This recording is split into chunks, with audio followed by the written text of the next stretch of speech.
Assalamualaikum warahmatullahi wabarakatuh.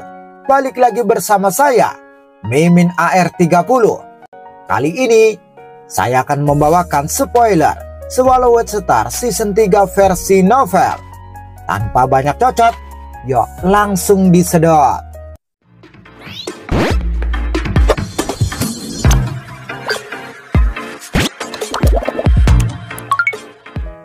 Melanjutkan dari cerita sebelumnya. Setelah waktu berlalu, kapal serangga jahat terbang di dalam alam semesta yang gelap, mempertahankan kecepatan cahaya 80 kali. Di dalam ruang kontrolnya, meja makan yang terbuat dari kristal memiliki total 12 prajurit super yang duduk di sekitarnya, dan Luo Feng berada di tahta utama. Besok kita akan tiba di wilayah rahasia. Sudah lebih dari 2 tahun, akhirnya kita tiba.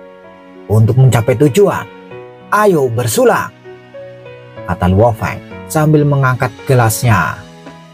Selamat Tuan.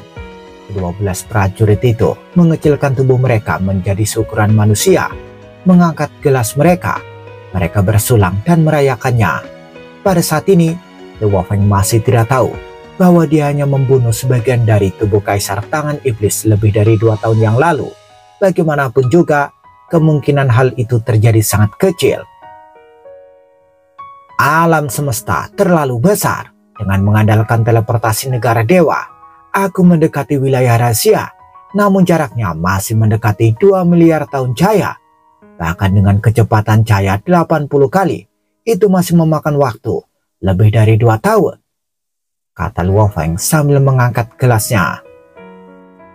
Tuan, wilayah bunga hitam terlalu terpencil. Tidak ada dari kita yang pernah ke sana, kata panah berat tersenyum. Alam semesta sangat luas dan tak berujung, dengan wilayah rahasia alam semesta yang tak terhitung jumlahnya. Dan ada beberapa budak di bawahmu yang datang dari jauh, namun tidak ada satupun yang pernah ke wilayah bunga hitam. Makanya kita harus terbang begitu lama, kata Fu Shui menambahkan. Luo Feng mengangguk. Dan beruntung kapal ini secepat itu, bahkan lebih cepat dari kapal planet Junmo, pikir Luo Feng. Gemuruh gelombang energi yang kuat melambai dari luar. Ini perampokan dari ras lain. Panah berat, Fu Xiu, Ji Hong, dan Tian Shen semuanya tertawa. Luo Feng juga tertawa. Ini beberapa pejabat dan bawahan normal, kata Ji Hong sambil memperpanjang energi dewanya dan menyapu musuh. Kami sangat kesepian setelah terbang selama lebih dari 2 tahun. Meskipun kami menemui beberapa upaya, tidak ada yang benar-benar berani bergerak, kata Tian Shen. Mereka juga tidak bodoh. Meskipun level kapal hidup tidak dapat dilihat dari luar, kami telah mempertahankan kecepatan 80 kali kecepatan cahaya.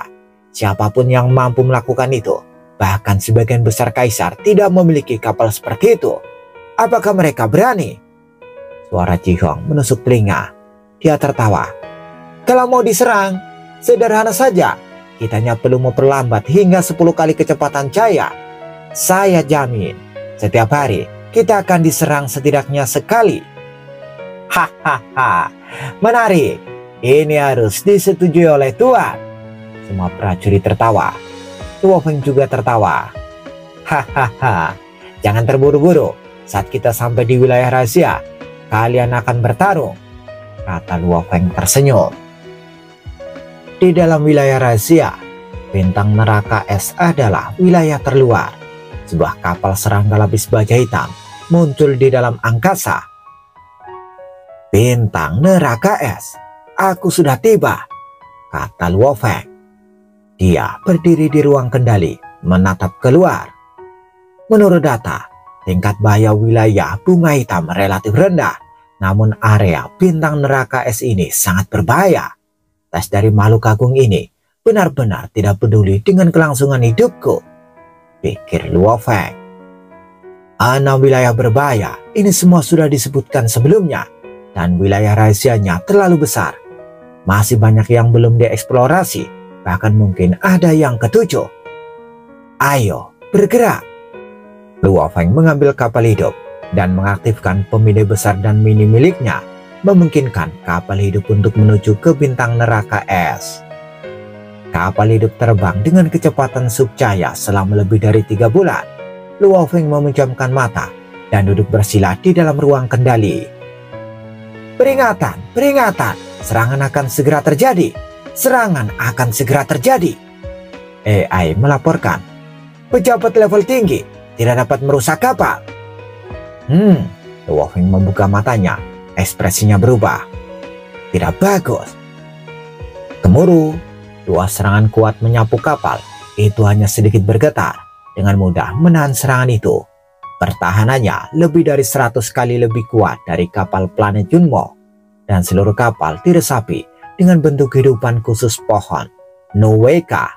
Itu adalah jenis bentuk kehidupan tumbuhan dengan kemampuan menyerang dan kecerdasan rendah. Sederhana namun dengan kemampuan pertahanan hidup yang kuat. Luo Feng menggertakkan gigi setelah diserang. Sekelompok bajingan itu. Dia segera berteleportasi dan terbang keluar dari kapal. Luo Feng bersah perak berdiri di samping kapal dan menatap jauh. Di kejauhan, dia bisa melihat Bima Sakti hijau dan ungu yang membentang di angkasa. Bima Sakti ini tebalnya lebih dari 300 juta kilometer dan kedalaman lebih dari 100 juta kilometer. Panjangnya membentang selamanya. Ini adalah sungai bintang terkenal dari bintang neraka es. 2 bajingan ini. Luo Feng melihat sekeliling dengan hati-hati. Setelah itu dia melihat dengan marah pada 2 sosok yang muncul dari sungai bintang. Untung kita masih jauh dari bintang neraka es. Luo Feng bersantai.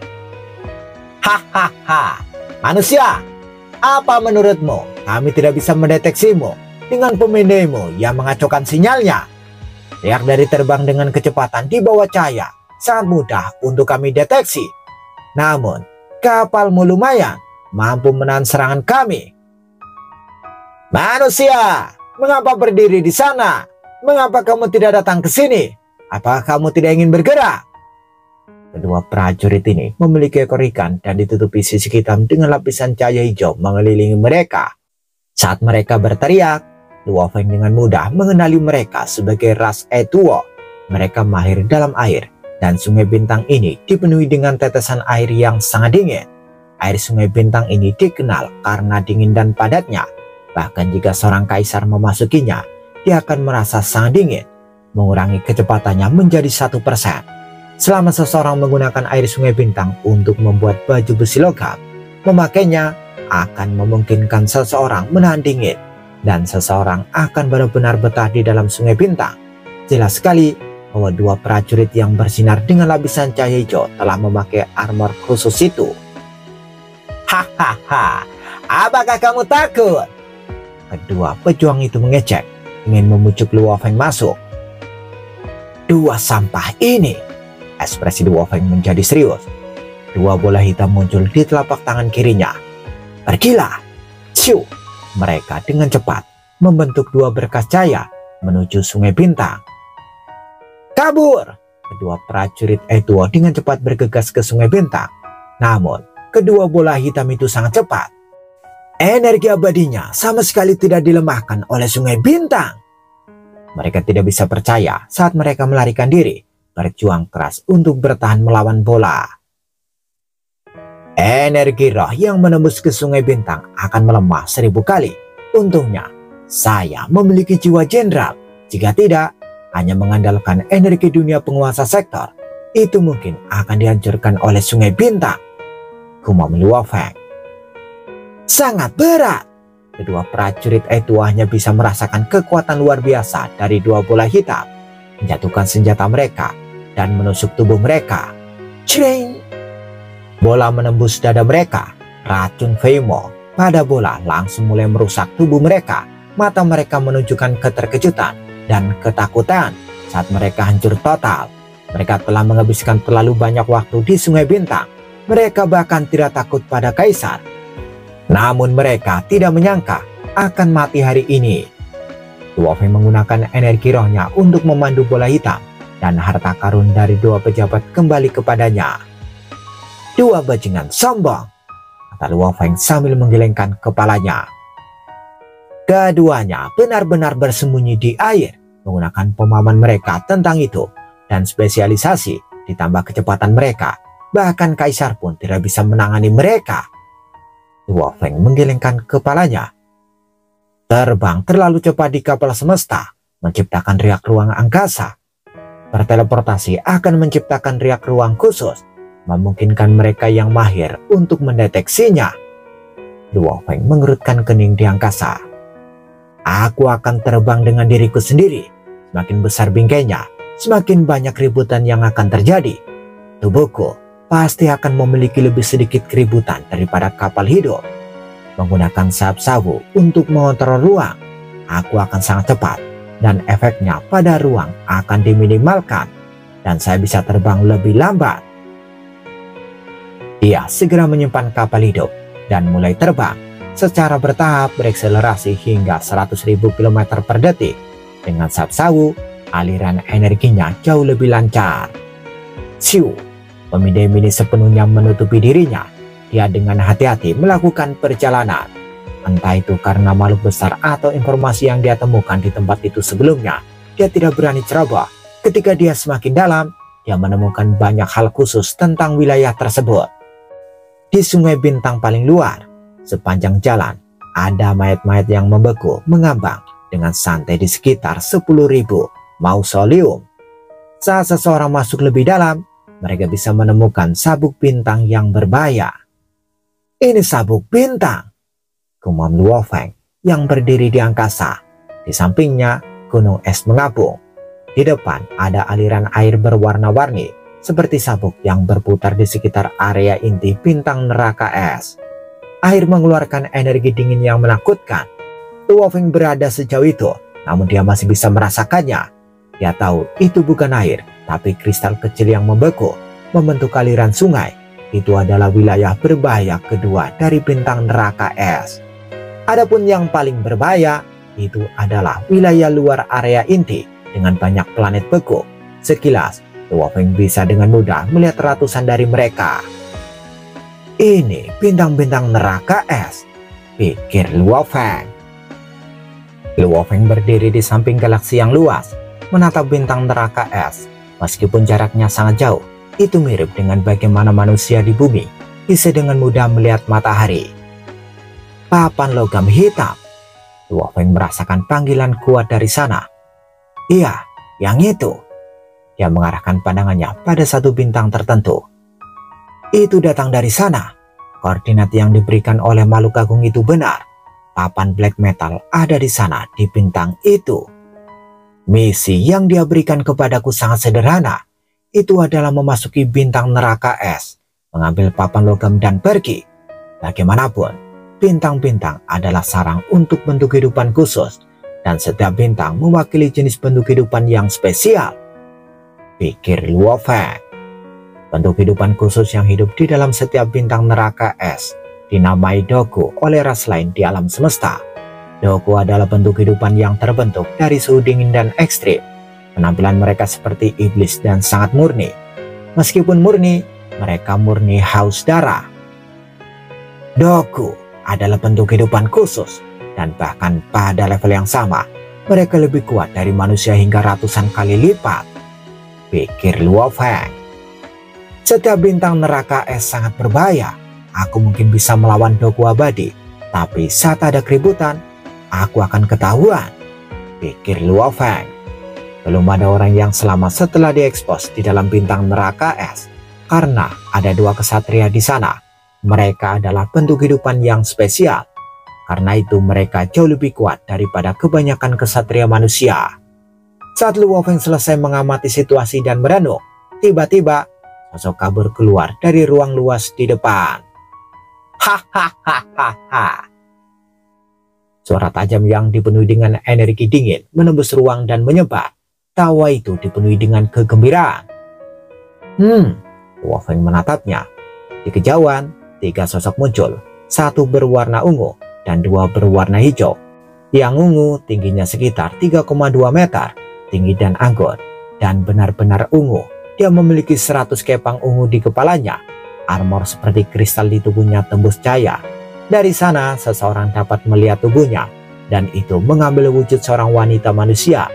Dua yang hijau lainnya setinggi 3,6 meter, sangat tampan dengan 100 kepang hijau masing-masing.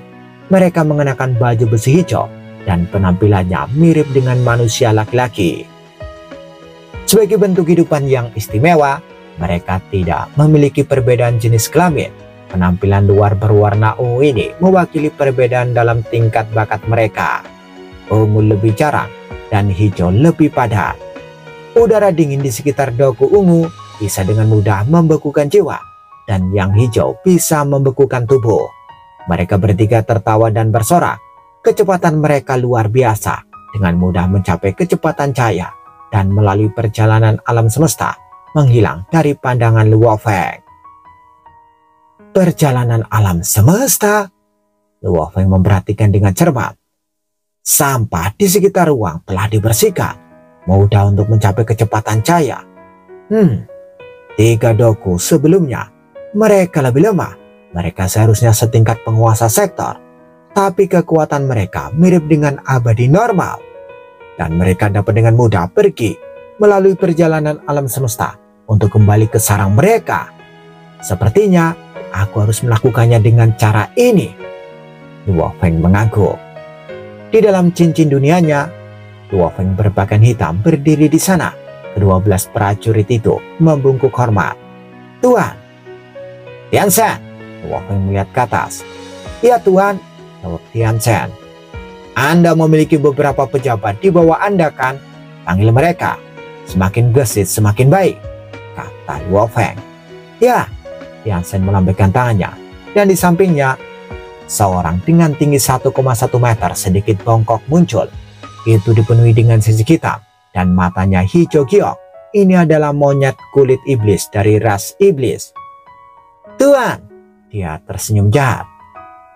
Mulai sekarang kamu akan mendengarkan perintah tuanku. Tianchen menunjuk ke arah Luo Feng. Sepenuhnya tunduk padanya. Perintahnya padamu mirip dengan perintahku. Iya, iya, iya, monyet itu menjawab.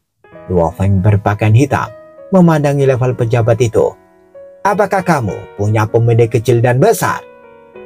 Tidak, jawabnya. Tianchen hendak berbicara saat dia dibungkam. Luo Feng membalik tangannya dan mengeluarkan pemindai. Yang ini memiliki fungsi sebagai pemindai besar dan kecil. Ini adalah perangkat penghubung jagat maya, perangkat anonim. Luo Feng melemparkan gelang lengan. Buat mereka berdua mengenali Anda. Iya, iya, monyet itu sangat bersemangat. Alam semesta virtual. Dengarkan baik-baik, perintah Luo Feng. Monyet itu segera mendengarkan. Ketika Anda pergi sebentar, Anda akan mempercepat kecepatan cahaya dan melakukan perjalanan alam semesta. Di alam semesta yang gelap, Anda akan mencapai koordinat ini dan kembali ke alam semesta yang sebenarnya. Pandangan Luo Feng memproyeksikan peta bintang itu berada di dalam bintang neraka es yang memberikan koordinat yang tepat. Saat kau muncul, kau seharusnya berjarak 16 juta kilometer dari bintang neraka es ini. Ingat, Anda perlu mengaktifkan pemindai mini dan menyembunyikan jejak Anda agar tidak terdeteksi. Lalu, kau akan menyelinap ke dalam bintang yang paling dekat denganmu dan mencari papan logam hitam. Seperti ini rupanya. Luo Feng menjelaskan papan logam itu padanya. Dia juga menjelaskan apa yang harus dilakukan setelah menemukannya. Sangat bagus. Luo Feng mengangguk. Bersiaplah untuk pergi. Aku akan segera membawamu masuk. Ya, monyet itu tidak ragu-ragu. Di tengah ruang yang luas, Luo Feng berdiri tersembunyi. Pemindai mini miliknya diaktifkan, dan di sampingnya berdiri monyet kulit iblis. Begitu saja, percepat dan raih kecepatan cahaya dan melakukan perjalanan alam semesta. Pergilah, perintah Luo Feng. Iya, mata monyet itu berbinar karena kegirangan.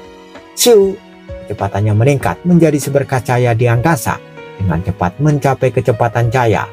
Ruang bergetar sebelum dia menghilang. Luo Feng memandangi tempat kejadian. Para doku menggunakan perjalanan alam semesta untuk berpindah dari satu bintang neraka es ke yang lain. Dan untuk kembali, jaraknya sangat jauh. Hanya terbang biasanya akan memakan waktu 10 hari sampai setengah bulan. Dan riak perjalanan alam semesta sering terjadi. Seharusnya perjalanan alam semesta monyet tidak akan menarik terlalu banyak perhatian. Itu akan tergantung pada keberuntungan. Mari kita berharap keberuntungan itu baik. Biarkan budak yang satu ini membawakanku papan logam, pikir Luo Feng. Jika dia tidak bisa, setidaknya aku akan mendapatkan beberapa informasi tentang daerah itu. 16 juta kilometer jauhnya dari bintang neraka es, ruang alam semesta beriak, dan monyet itu muncul. Dia secara alami mengaktifkan pemindai. Hahaha, sudah terlalu sepi mengikuti Tuan selama bertahun-tahun tanpa ada yang bisa dilakukan. Akhirnya ada yang bisa dilakukan. Hanya tempat apa ini? Sepertinya berbahaya. Rumah monyet itu. Dia mengamati daerah itu dengan hati-hati, menggunakan kesadarannya untuk terhubung ke dunia maya, mengirimkan semua yang dia lihat ke Luo Feng. Bintang neraka es. Monyet itu tidak mengerti tapi berani. Dia belum pernah mendengar tentang bintang neraka es, dan dia tidak tahu betapa berbahayanya itu. Tapi dia masih terbang dengan hati-hati. Meskipun dia terbang perlahan, dia mendekat dalam sekejap. Saat ini, dua berkas cahaya melesat. Dua penguasa sektor Doku muncul, dan dua Doku yang sangat tampan ini sedang mengobrol dan tertawa. Meskipun pandangan mereka telah melewati monyet itu, dengan pemindai yang memblokirnya, dia benar-benar tersembunyi. Kedua Doku itu tertawa dan bercanda. Mereka mulai berakselerasi di kecepatan cahaya. Setelah itu mereka lenyap dalam perjalanan alam semesta menuju ke daerah lain. Untung saja mereka tidak menemukanku. Namun Tuhan pasti pengecut. Kedua bajingan itu seharusnya hanya setingkat penguasa sektor. Aku bisa dengan mudah membunuh mereka. Monyet itu dengan hati-hati mulai terbang mendekati bintang neraka es. Akhirnya dia memasuki bintang neraka es. Sementara itu, Luo Feng berdiri tersembunyi di dalam sabuk luar angkasa. Kesadarannya terhubung ke alam semesta virtual. Wilayah primal alam semesta virtual. Di dalam vilanya, dia telah memasuki bintang neraka es. Luo Feng duduk di mejanya, melihat laptop di depannya. Layar menampilkan semua yang dikirim oleh monyet kulit iblis. Kamu hanya bisa bergantung pada diri sendiri sekarang. Bahkan aku tidak tahu di mana papan black metal itu disembunyikan. Gumam Luo Feng sambil memandang laptop. Di bintang neraka es, suhu bintang neraka es sangat dingin. Monyet itu mendarat di permukaannya. Sangat dingin. Papan logam apa yang diinginkan tuannya Tuan? Dan di mana itu? Pemindai mini segera menutupi area. Bintang neraka es ini memiliki diameter lebih dari 8.000 km. Permukaannya kosong, hanya jalur yang luas terbentang tepat di depan menuju ke dalam bintang. Hanya jalur yang luas terbentang tepat di depan menuju kedalaman bintang. Pilih rute. Monyet itu memilih jalan setapak dan menyelinap masuk, mengandalkan pemindai kecil untuk melihatnya. Semakin dalam dia pergi, semakin dingin itu. Setelah sekitar 3.000 km, akhirnya sampai di ujung. Di kedalaman bintang ini sebenarnya ada istana. Monyet itu mengedipkan matanya dan melihat ke depan. Itu adalah istana kristal campuran ungu dan hijau yang tingginya lebih dari 1.000 km. Energi menakutkan terpancar dari dalam. Seorang prajurit yang menakutkan ada di dalamnya. Monyet itu menggertakkan gigi. Tuan, apa yang harus saya lakukan? Dia bertanya pada Luo Feng melalui alam semesta virtual. Aktifkan pemindai besar Anda dan kendalikan untuk menelan seluruh bintang. Tetapi hindari istana itu. Selain istana itu, pindai dimanapun itu. Perintah Luo Feng. Ya Tuan, dia segera mengaktifkan pemindai besar. Weng itu mulai dengan cepat memindai seluruh bintang neraka es. Selain istana itu sendiri, itu memindai semuanya. Semua informasi dikirim melalui alam semesta virtual ke Luo Feng. Luo Feng melihat laptopnya dan mengerutkan kening. Bintang neraka es sangat mirip dengan sarang induk klan serangga. Dia berkata dengan lembut. Semua area di dalam bintang tidak memiliki apa-apa, itu hanya es. Tanpa ragu, papan logam hitam harus berada di dalam istana. Monyet kulit iblis, tutup pemindai besar dan aktifkan pemindai mini Anda dan masuki istana, perintah Luo Feng. Iya Tuhan. Monyet merasakan energi yang kuat dari istana, tetapi tidak ada cara untuk melawan perintah Luo Feng. Dia hanya bisa masuk dengan hati-hati.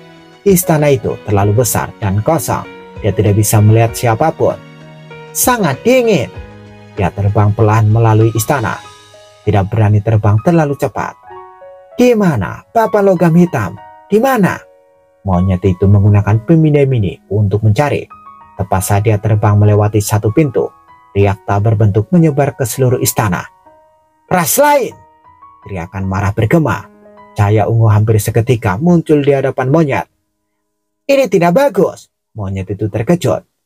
Aktifkan pemindai besar Anda dan pindah seluruh istana sebelum melarikan diri. Luo Feng dengan cepat memerintahkan dari alam semesta virtual. Monyet itu segera melakukannya. Kemudian dia tidak peduli lagi saat dia melarikan diri untuk hidupnya. Kamu pikir kamu bisa melarikan diri? Sosok ungu menunjuk ke arah monyet. Seberkas cahaya ungu ditembakkan dari jarinya seperti kristal mengenai monyet itu. Lapisan es dengan cepat terbentuk di seluruh tubuhnya menjadi balok es besar. Monyet itu benar-benar tidak bisa bergerak di dalamnya. Jejak jiwanya benar-benar membeku sampai ia hancur. Dia telah mati. Sosok ungu yang kuat itu mendengus dingin. Ras lain ini, mereka semua ingin mendapatkan batu bintang neraka es dan embun es neraka. Seorang pejabat, namun dia berani datang ke sini menjadi patung es. Setelah itu dia melambaikan tangannya. Energi yang kuat mengalir melalui mayat di dalam es. Saat terbang langsung ke sudut istana, sudah ada puluhan patung es di sana. Mereka semua adalah abadi ras lain yang datang ke sini untuk menjelajahi istana. Semuanya membeku. Di alam semesta virtual, Luo Feng dengan hati-hati memeriksa pemindai terakhir, melihat tata letak seluruh istana. Istana ini sebenarnya memiliki batu bintang neraka es. Melalui pemindaian, Luo Feng telah mendeteksi sebuah batu ungu bening berukuran kuku jari. Papan logam hitam disimpan di lokasi lain. Oke, untungnya bukan dengan batunya, pikir Luo Feng. Ada dua harta terkenal di dalam bintang neraka es, membuat beberapa prajurit yang putus asa untuk mengambil resiko mempertaruhkan semuanya demi harta karun itu. Harta karun pertama adalah batu bintang neraka es, yang lainnya adalah embun es neraka. Yang satu membutuhkan upaya ekstrim dari doku hijau untuk mendapatkannya, sementara yang lainnya dari yang ungu. Dua harta ini adalah bahan yang sangat berharga. Mereka memiliki kualitas khusus. Batu seukuran kuku di dalam istana itu bernilai sekitar 2 triliun elemen campuran. Harta karun, namun semakin berharga, semakin berbahaya daerahnya. Luo Feng menggelengkan kepalanya. Bintang neraka es adalah salah satu dari 6 tempat paling berbahaya di wilayah bunga hitam, terutama dengan 2 kesatria doku. Mereka sangat luar biasa kuat, bahkan di antara para kesatria, mirip dengan pemimpin istana Tianxi. Hujan makhluk agung itu pasti tidak mudah. Istana ini jelas telah disempurnakan oleh doku abadi itu. Saat seseorang masuk, dia akan langsung merasakannya.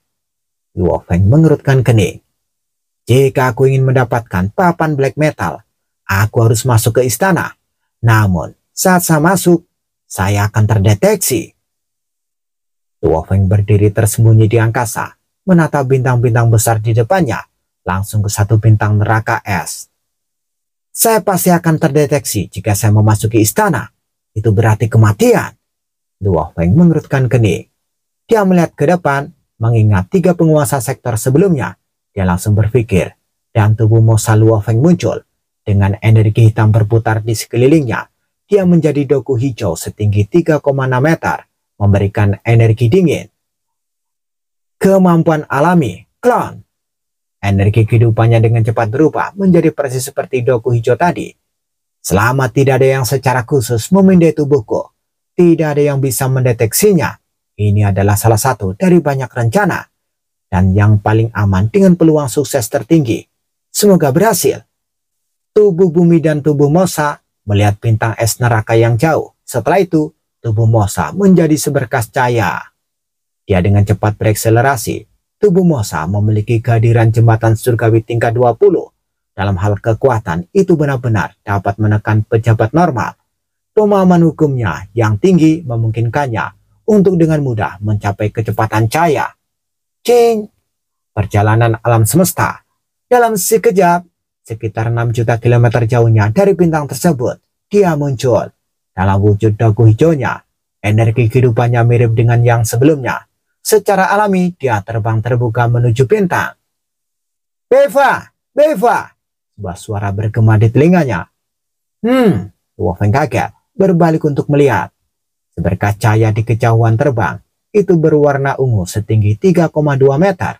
Itu jelas lebih detail dan bagus daripada Luo Feng. Itu terbang dengan penuh semangat. Beva! Kamu dengar, Guru Dalasa menangkap pejuang ras lain juga. Aku datang ke sini hanya untuk memberinya penghormatan. Luo Feng berpikir cepat dan menjawab. Ayo pergi, kita bisa menemuinya bersama. Dokung itu meraih tangan Luo Feng dan terbang ke bawah. Luo Feng hanya bisa mengikuti. Satu hijau dan satu ungu terbang ke bawah. Keduanya berpegang tangan dan mengikuti jalur bintang neraka es dengan cepat mencapai istana es. Guru Dalasa! Guru Dalasa! Dokung itu menyeret Luo Feng dan terbang langsung. Luo Feng hanya bisa mengikuti. Mereka dengan cepat mencapai wilayah berbahaya istana. Sosok berjalan keluar yang membunuh monyet tadi. Uya, Beva, kamu sudah datang. Dalasa tersenyum. Tidak seperti sebelumnya, dia hangat dan ramah. Tapi Luo Feng jelas, ini hanya terhadap teman-temannya. Di mana pejuang ras lain itu? Uya berkata menuju patung es. Mosa Luo Feng mengikutinya dan melihat patung es di belakang. Itu ras iblis, monyet kulit iblis, tingkat kekuatan level pejabat, kata Dalasa sambil menunjuk ke patung itu. Wuya menyeret Luo Feng dan mendekat. Luo Feng mengikuti dan mendarat di depan patung monyet. Monyet kulit iblis, ini pertama kalinya saya melihat secara pribadi. Mata Wuya berbinar. Beva, biasanya kamu yang paling banyak bicara. Kenapa kamu diam saja hari ini? Sosok ungu mencapai Luo Feng hanya dalam satu langkah, menggosok kepangnya dengan penuh kasih. Luo Feng menegang di dalam hati. Dia membiarkan Dalasa menggosok kepangnya saat Wuya berkata di sampingnya. Aku juga merasa Beva membosankan hari ini. Apakah kamu punya masalah? Dalasa terus menggosok kepangnya. Suasana hatiku sedang tidak baik. Aku tidak ingin membicarakannya, kata Luo Feng. Dalasa menatapnya dengan penuh kasih sayang. Sepertinya Beva sedang bermasalah. Pikirkan dengan baik. Apapun yang tidak bisa kamu selesaikan, kamu dapat berbicara denganku. Aku akan memberitahumu. Luo Feng mengangguk. Dia bisa merasakan ikatan yang kuat di antara kelompok itu. Informasi itu benar. Doku sangat kejam terhadap penyusup, tetapi di antara mereka sendiri, mereka sangat penyayang. Siapapun yang membunuh seorang Doku akan dikejar oleh yang lain, pikir Luo Feng. Kalian berdua bisa bermain di sini. Dalasa tersenyum. Jika kamu punya masalah, datanglah ke kuil untuk mencariku. Oke guru, kata Wuya. Guru yang mengerti, kata Luo Feng. Dalasa tersenyum dan berbalik untuk pergi. Baru saat itulah Luo Feng menghela napas lega. Luo Feng melihat patung es di depannya, di mana monyet itu berada di dalamnya. Dan ada juga seorang pejuang ras Lei Guan. Bahkan ada seorang pejuang manusia. Mereka semua membeku dan jiwa mereka membeku sampai mati. Monyet yang sangat menarik. Wuya dengan hati-hati mengamati monyet itu untuk beberapa saat. Ini pertama kalinya aku melihatnya di kehidupan nyata. Aku hanya melihatnya di dunia virtual sebelumnya. Dunia virtual? Luo Feng langsung berpikir. Doku telah menciptakan dunia virtual yang menutupi area bintang neraka es. Ini memang mudah. memperoleh banyak komputer kuantum dari penyusup seharusnya mudah. Luo Feng segera mengerti. Beva, ayo pergi ke kuil untuk melihat-lihat, kata Wuya. Teknik yang diciptakan guru sangat kompleks. Aku tidak akan pergi. Aku ingin berjalan sendiri, kata Luo Feng. Ah, Wuya mengangguk. Benar, teknik yang dia buat cocok untukku, bukan kalian semua. Luo Feng tertegun beberapa saat sebelum dia menyadari bahwa yang dia maksud adalah Dokushijou dan ungu. Kalau begitu, aku pergi dulu. Wuya dengan senang hati melompat dan menghilang. Keberuntunganku sungguh bagus. Luo Feng segera santai. Aku ingin menemukan cara untuk bergerak sendiri. Aku tidak berharap mendapat kesempatan begitu mudah. Aku akan menuju ke tempat penyimpanan papan logam hitam. Luo Feng mulai terbang dengan liar ke sekitar istana. Bersambung bagaimana kelanjutan kisahnya, tunggu episode selanjutnya. Dadah. Semoga paham ya.